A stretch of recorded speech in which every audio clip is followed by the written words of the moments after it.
Bienvenue sur le résumé du 82e Tour del Belvedere en Italie, 166,8 km autour de Villa di Villa dans la province de Trévise.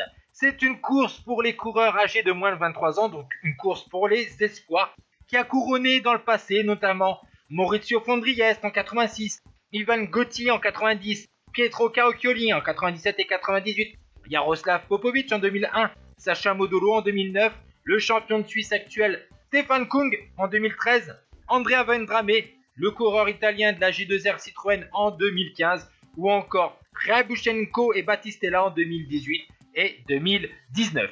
Aucun Français a réussi à inscrire son nom à cette course italienne, puisqu'on peut noter la 4e place en 2019 de Nicolas Prodhomme, actuel coureur de la G2R Citroën. La course était constituée tout d'abord de 14 tours d'environ 9 km assez plat et ensuite, pour conclure, 2 tours de 17 km environ avec une bosse où nous sommes actuellement longue de 1700 mètres à 10,8%.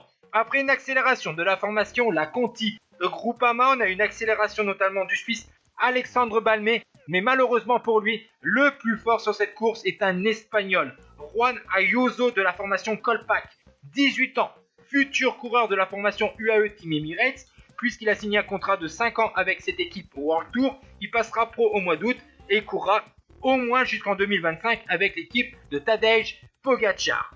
Juan Ayuso a remporté hier le trophée Pidva et donc il est en grande forme pour ce week-end de Pâques. C'est sa 2e victoire donc ce week-end en 2 jours sur les courses Espoir. Il avait déjà remporté la course d'hier en solitaire. Le Catalan a dominé les courses donc de ce week-end italien de Pâques. Derrière, on pense déjà à la 2e place.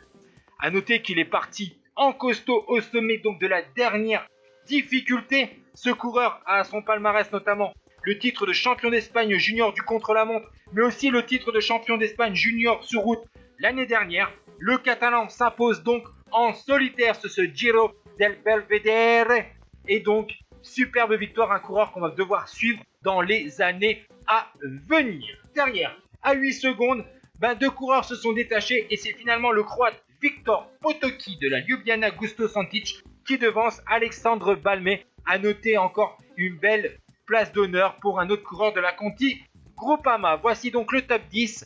Ayuso premier, 2e Potoki, 3e Balmé, 4e Valentin Paré-Peintre, 5e Antoine Rougel, etc.